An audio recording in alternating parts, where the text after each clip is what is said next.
അവതരിപ്പിക്കുന്ന ഒരു ചെറിയ കലോപഹാരം. നിങ്ങളെല്ലാം ജീവിതത്തിന്റെ നിലവാട്ടത്തിൽ ഒറ്റപ്പെട്ടു പോകുന്ന പച്ചയായ കുറച്ച് മനുഷ്യരുടെ ജീവിതകഥ നിങ്ങളുടെ മുന്നിൽ അവതരിപ്പിക്കുന്നു. കഥാസംഭാഷണം സംവിധാനം ശ്രീ ML ജോസ്.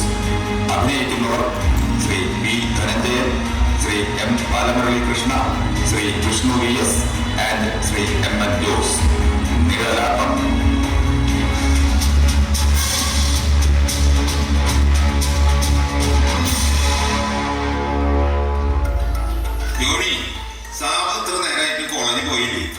അവൻ ഇന്നലെ വീട്ടിൽ വന്നിട്ടില്ലപ്പാ. എന്നും അവൻ വളരെ വൈകിയാണ് വീട്ടിലെത്തുന്നത്. അവന്റെ പോക്ക് അത്ര ശരിയാണെന്ന് എനിക്ക് തോന്നുന്നില്ല. എഞ്ചിനീയറിംഗ് പഠിക്കുന്നവരല്ലേ, പഠിക്കുന്ന വിഷയങ്ങളില് എന്തെങ്കിലും സംശയം തീർക്കാൻ ഏതെങ്കിലും കൂട്ടുകാരുടെ അടുത്ത് പോയതായിരിക്കും. സംശയം? അവനിപ്പോ പഠിപ്പിലൊന്നുമല്ല താല്പര്യം എന്റെ അപ്പ. നീ വെറുതെ കാട് കയറി ചിന്തിക്കണ്ട. ഞാൻ കാട് കയറി ചിന്തിക്കുന്നില്ല. എന്നോട് പലരും പറയാറുള്ളത് അവൻ മിക്ക ദിവസങ്ങളിലും ക്ലാസ്സിൽ കയറില്ല എന്നാണ്. അവൻ അങ്ങനെയുള്ളൊരു കുട്ടിയൊന്നും അല്ല. ഇതാണ് അപ്പന്റെ കുഴപ്പം. ഇളയ മകനോടുള്ള അമിത വാത്സല്യം, അതാണ് അവർ വഴിതെറ്റിക്കുന്നത്. 2-3 തവണ ഞാനിത് അവനോട് പറഞ്ഞു നോക്കി. പക്ഷേ അവന് എന്നെ അപ്പനെയും ഒരു വിലയില്ല. എന്നിട്ട് നീ എന്താ എന്നോടൊന്നും പറയായിരുന്നത്? പറഞ്ഞിട്ട് എന്താ കാര്യം? അപ്പനൊന്നും വിശ്വസിക്കില്ല. മാത്രമല്ല, ഹൃദ്രോഗിയായ അപ്പൻ വിഷമിക്കുകയും ചെയ്യും. അവൻ വീട്ടിൽ വന്നാൽ തന്നെ അവന്റെ മുറിയിൽ കയറി കഥകടച്ചിരിക്കും. പലപ്പോഴും അവൻ വീട്ടിൽ നിന്ന് ഭക്ഷണം പോലും കഴിക്കണില്ലേ. ഇനിയെങ്കിലും ഇത് അപ്പനോട് പറഞ്ഞില്ലെങ്കിൽ അവൻ നമ്മുടെ കൈ വിട്ടു പോകാപ്പ. എന്താ ഈ കേക്കണേ? അവന് എന്ത് പറ്റിയെന്നാ നീ പറയണേ? എനിക്ക് ആകെ പേടിയാവുന്നു. അപ്പൻ ടെൻഷൻ അടിച്ച് അസുഖം വരുത്തണ്ട. ഒരു തവണ അറ്റാക്ക് കഴിഞ്ഞതാ, അത് മറക്കണ്ട കേട്ടോ.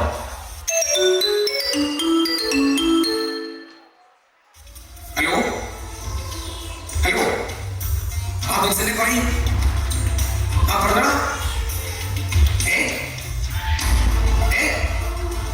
ഞാൻ ഇന്നത്തെ പത്രം നോക്കിയില്ല, പത്രം കണ്ടില്ല. ഓ, എന്നിട്ട് എന്റെ തന്നെ ഞാനിത് പപ്പനോട് എങ്ങനെ പറയും? എന്താടാ? എന്താ? ഒന്നുമില്ലപ്പാ.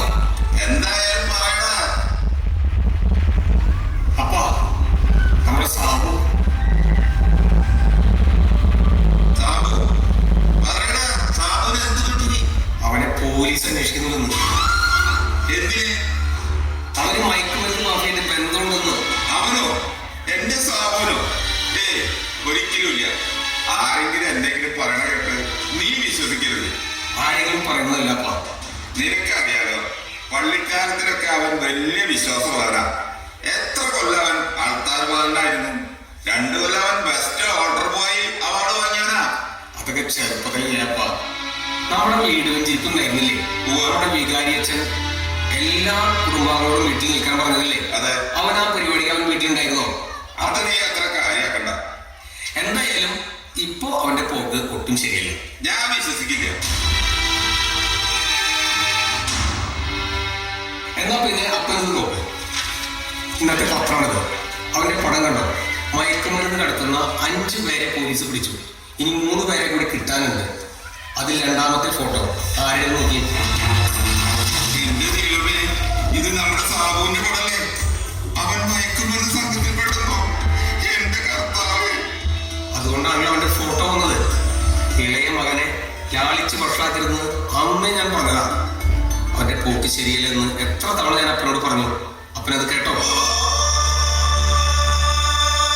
അവന്റെ 5ാമത്തെ വയസ്സിൽ അവന്റെ അമ്മ മരിച്ചതല്ലേ?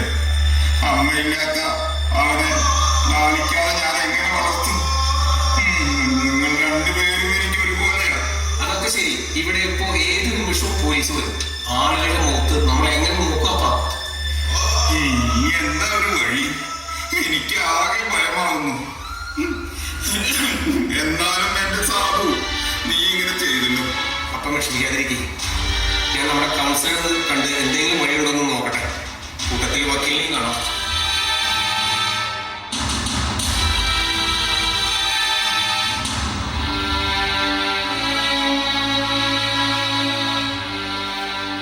ഞാൻ സർക്കിൾ ഇൻസ്പെക്ടർ ജേക്കബ്.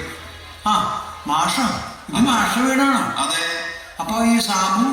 സാബു എന്റെ മോനാണ്. അത് ശരി, മാഷ മകനല്ലേ? അതെ, എന്റെ ഇളയ മകനാണ്. ഞങ്ങൾ അവനെ അന്വേഷിച്ചു വന്നതാ. മാഷ് വിവരങ്ങളൊക്കെ അറിഞ്ഞിരിക്കുന്നു ഞാൻ വിചാരിക്കും. അവനിപ്പോൾ മയക്കുമരുന്നിന് അടിമയാണ്. അത് മാത്രമല്ല, മയക്കുമരുന്ന് മാഫിയയിലൊരു കണ്ണി കൂടിയാണ്. അവൻ വളരെ നല്ലൊരു കുട്ടിയാണ്.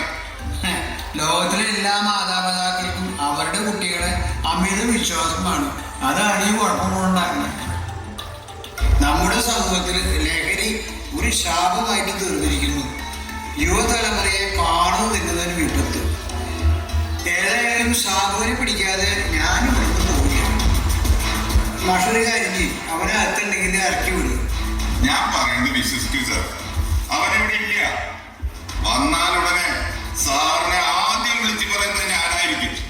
സമൂഹത്തെ നശിപ്പിക്കുന്ന ഒരു മോനെ എനിക്ക് വേണ്ട, എനിക്ക് വേണ്ട. മാഷ വാക്ക് വിശ്വസിച്ചുകൊണ്ട് ഞാനിപ്പോ പോകുന്നു. ഏതായാലും 1-2 ദിവസത്തിനുള്ളിൽ ഞങ്ങൾ അവനെ പിടിക്കും. അത് ഉറപ്പാ. എന്ത് ചെയ്യും?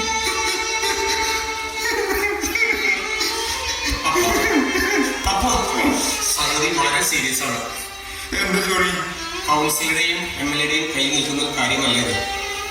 സാബുനെയും അവന്റെ കൂട്ടാളികളെയും കൂട്ടാൻ പോലീസ് വല വീശിക്കഴിഞ്ഞു. എന്റെ ത്രേസ്യാമേ, നീ ഭാഗ്യവതിയാണ്. ഇതൊന്നും കാണാൻ കേൾക്കാനും നിൽക്കാതെ നീ വേഗം പോയല്ലോ. അമ്മയില്ലാത്ത കുഞ്ഞല്ലേ എന്ന് കരുതി ഞാൻ അവനെ സ്വല്പം ലാഭിച്ചു പോയി. അതിന്റെ ശിക്ഷ ഇത്ര കഠിനമാണോ?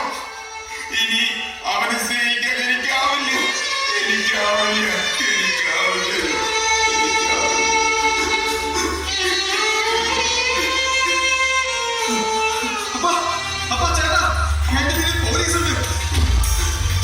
നീ ഇവിടെ നോക്കട്ട, നീ അകത്ത് പോയിരിക്കും. വേണ്ട, നീ ഇവിടെ നിന്നാ മതി. പോലീസിനെ വിളിക്കടാ ജോണി. ഞാനൊരു അധ്യാപകനാണ്. എനിക്കിതിന് കൂട്ടു നിൽക്കാൻ വയ്യ. സാബു, നിനക്കിതൊക്കെ ചെയ്യാൻ എങ്ങനെ മനസ്സ് വന്നടാ? ഞങ്ങൾ ഇവന്റെ പിറകിൽ തന്നെ ഉണ്ടായിരുന്നു മാഷെ. പോലീസ് ഈ വീട് മുഴുവൻ വളർന്നിരിക്കുകയാണ്. മാഷോട് എനിക്ക് സഹതാപമുണ്ട്. ഈ കഞ്ചാവും മയക്കുമരുന്നും ഉപയോഗിക്കുന്നവരെ സുബോധമില്ലാതെ സ്വന്തം മാതാപിതാക്കളെ ആക്രമിക്കുന്ന കാലാണ്. മയക്കുമരുന്ന് മാഫിയകൾ ലക്ഷ്യം വയ്ക്കുന്നത് ഈ കൗമാരക്കാരെയും ഈ യുവാക്കളെയാണ്. അവരുടെ കൈകളിലേക്ക് നമ്മുടെ കുട്ടികളെ വിട്ടുകൊടുക്കരുത്. ഇത് പോലീസിന് മാത്രം വിചാരിച്ച് നടക്കുന്ന കാര്യമല്ല. പോലീസിന് സഹായത്തിന് എല്ലാവരും ഉണ്ടാവും. നമ്മുടെ കുട്ടികളാണ്, നാളത്തെ പൗരന്മാരാണ്. അവരെ രക്ഷിക്കേണ്ടത് ഓരോ ഇന്ത്യൻ പൗരന്റെയും കടമയാണ്. ഏതായാലും മാഷെ, ഞങ്ങളിവരെ കൊണ്ടുപോകുന്നു. പാടാ.